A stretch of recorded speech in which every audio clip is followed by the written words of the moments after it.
We are at the Republican San Diego County meeting, and I have John Cox here. He is running for governor. He is a strong man.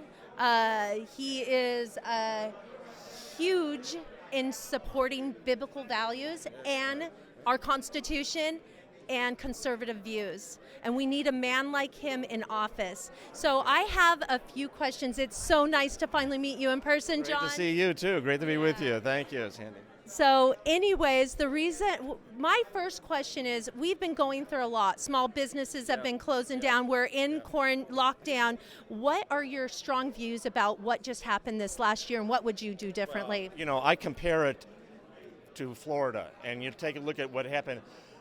California and Florida had just about the same experience. Sadly, the same number of deaths per 100,000. But I have nephews that live in Orlando, and Disney World has been open since last July. Businesses have not been crushed. They've been going to school in person since last summer.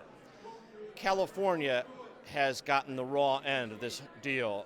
Gavin Newsom owes California an apology. And it's just rare that you can see the juxtaposition, the difference between the leadership in both states. Gavin Newsom is the ultimate insider. He's all about giving power to the elites and to the lobbyists and everybody else who gives him money.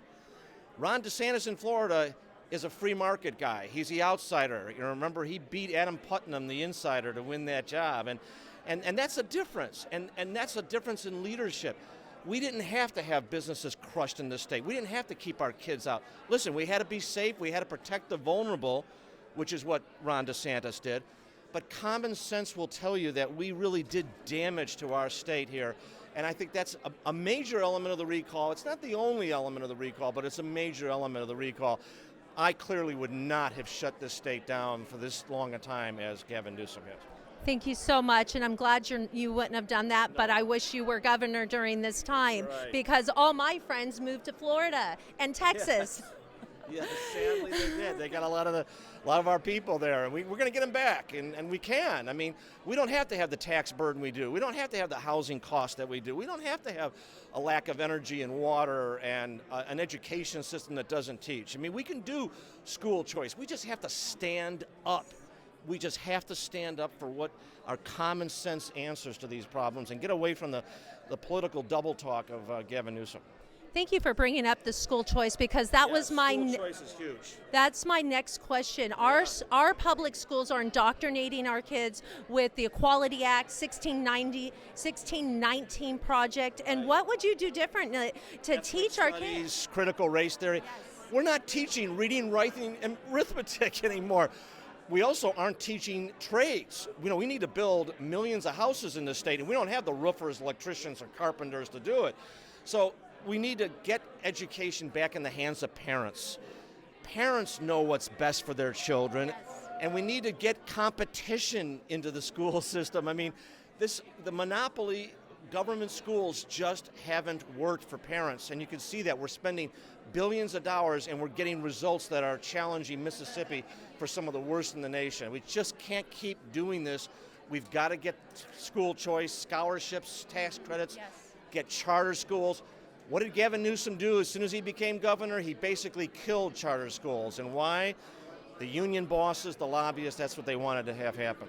Yep, they have an agenda and they're trying to push it. Well, John Cox, I am thrilled about your unwavering decisions and everything. You know what you want and you're going to go after it. And we need someone like that. So my last question is, the green card passport is going around, the vaccine. They're taking away our rights. What is your view on taking the vaccine and this passport? It sometimes feels like these government leaders, these political leaders, and again, they do it because it's all about power. But, listen, why do we need a vaccine passport? I've been vaccinated. I don't care if I sit next to a unvaccinated person, because I've been vaccinated.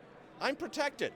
And by the way, I can't spread it to them either, because I don't have a viral load to spread, because I don't have the disease. So I don't think it matters to have a vaccine passport. We shouldn't have them. They're not necessary. The only reason that some politicians would want that is to have a registry or a limiting factor. It's all about limiting our freedoms. And my answer is, common sense would tell you that if you're vaccinated, you don't care if you sit next to an unvaccinated person. Now, I believe in the vaccine. I think people ought to get it. I think it was tested. I believe in the science, and I got it, and I'm fine. And somebody can make a different decision, and that's what freedom is all about, and I'm all for that. Now, one last close. If you wanted to talk to our listeners, what would you tell them about this new voting on the next governor? What would you have to say vote for me? This is a great opportunity. This is a great opportunity to really, truly change California. It's been going downhill for so long, and it's because it's been in the hands of these political insiders who have just done what the insiders want to be done. I mean, there's a reason why housing costs are so high. There's a reason why homelessness is littering our street. It's because there's a group of people who want that to be the case, and those are the ones that are financing these politicians. We need to rise up. This recall is an opportunity for us to get solutions to these problems. I've had a 40-year career of solving problems with integrity, and there's such a lack of integrity in Sacramento, it's not even funny. And if I have anything to say about it, the Republican Party is going to stand for integrity. And I believe independents, Democrats, Republicans, Hispanics, Asians, everybody are going to come together and say, we want leadership that's going to tell us the truth, that's going to have integrity, and that's going to solve the problems. And that's why I'm doing what I'm doing. Thank you for your efforts, and I'm looking forward to see what's to come. Thank you you so much. Thank you. Really appreciate it.